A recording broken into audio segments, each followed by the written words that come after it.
Pinaliwanag ni Sir, ito yung Gringo House. Diyan nakatira si Senator Gringo nasa nung siya ay trainer ng mga Scout Rangers sa SF. Noong nakaraang weekend, kami ay nagtungo sa himpilan ng 7th Infantry Division sa Fort Magsaysay, Nueva Ecija para sa aming tribute biking activity para sa magre-retiro naming commander, si Major General Peter Angelo L. Ramos, Philippine Army. Madaling araw kami dumating at pansamantala, tumira kami sa kampo ng King of Battle, ang Army Artillery Regiment, at doon kami nag-warm up exercise. Ito yung aming ginawa bago ang aktual na pagpadyak sa paligid ng Fort Magsaysay. So mula doon, ang aming rota ay doon sa main road na going to the South Gate.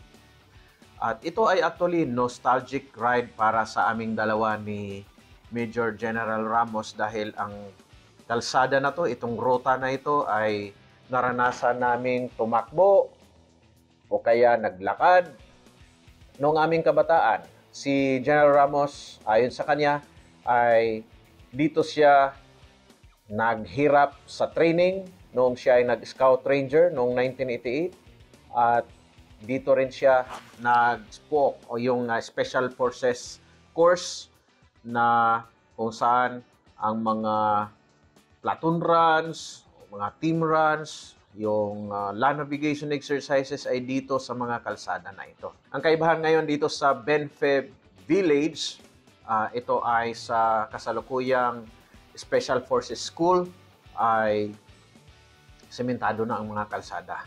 Hindi kagaya nung tiniente pa ako nung 1995 at lalo na nung kadete pa kami, dito rin kami pupunta. Panay bako-bako ang kalsada dito. Nakita niyo, napakaganda ng lugar. Presko ang hangin, no? Magubat pa, talagang naprotektahan ng Philippine Army ang kagandahan nitong training area. Pwede dito ang jungle warfare training. At noong unang panahon, ang Scout Ranger School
ay ni Gringo Hunasan.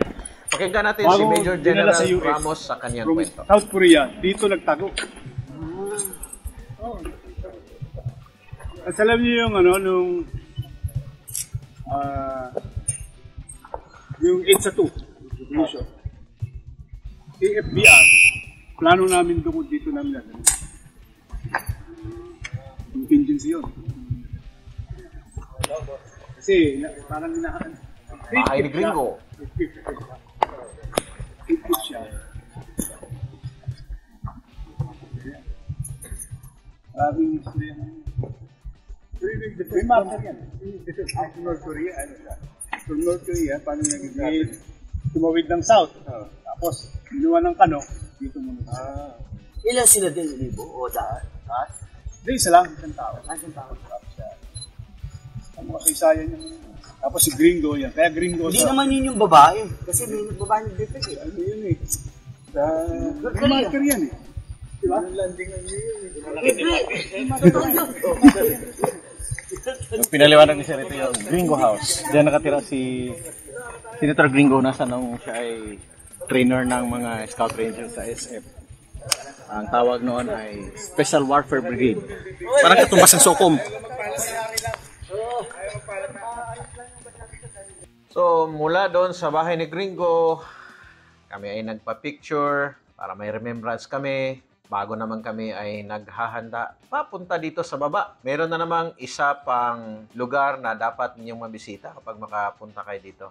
Ang Condor's Nest, Condor House. Pinagawa ito ni Lieutenant General Ortiz, si Valor, no? Noong 2010-2011 na kung saan siya ang Commanding General of the Philippine Army. At ang lugar na ito ay pwedeng mag-team building, pwedeng isama ang kapamilya ng mga sundalo para masubukan ang mag-fishing, subukan ang mag-observe sa nature, bird watching. No? Ito yung pwedeng magawa dito sa area ng Condor House.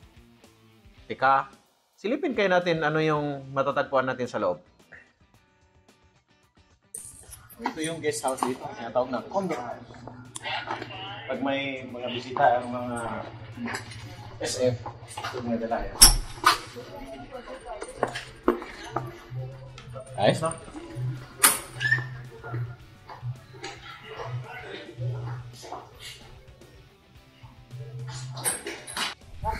Ha? Universe pala to, universe pala to.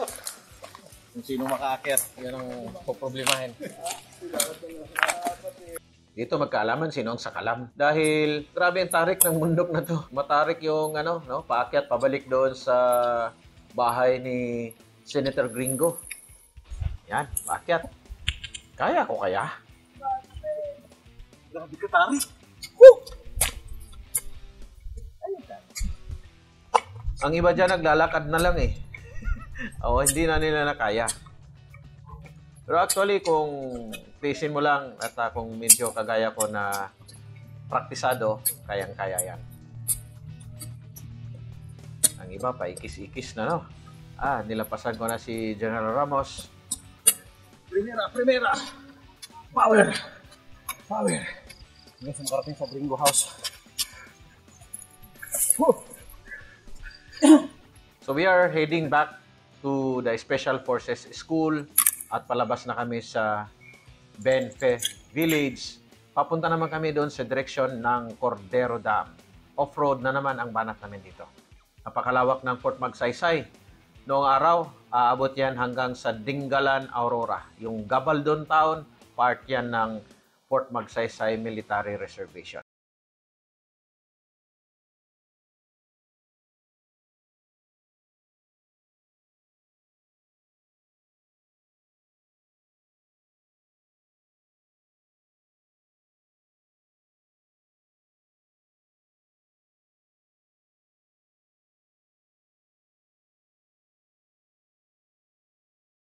Reconnaissance operations, kung mayroong tracking, counter-tracking sa area. Alam niyo, sa sobrang lawak ng Fort Magsaysay, marami din dyan ang mga opportunistic individuals. Ini-squat nila, no, yung part ng Fort Magsaysay at napakalaking bahagi niyan ay nakuha ng mga informal settlers. Yan, palabas na kami uli at nakita nyo ang napakagandang tanawin sa Fort Magsaysay. Bago ko tatapusin ang ating video, shoutout muna sa tropa ng Special Forces Regiment, sa Army Artillery Regiment na kung saan kami ay nakatira noong aming pagbisita, at ganun din sa buong tropa ng 7th Infantry Division. Ang aming tribute bike ride ay para sa pagbigay-pugay sa butihing pinuno ng Training and Doctrine Command, si Major General Peter Angelo Lucero Ramos, Philippine Army, na magre-retiro sa 30 January 2023.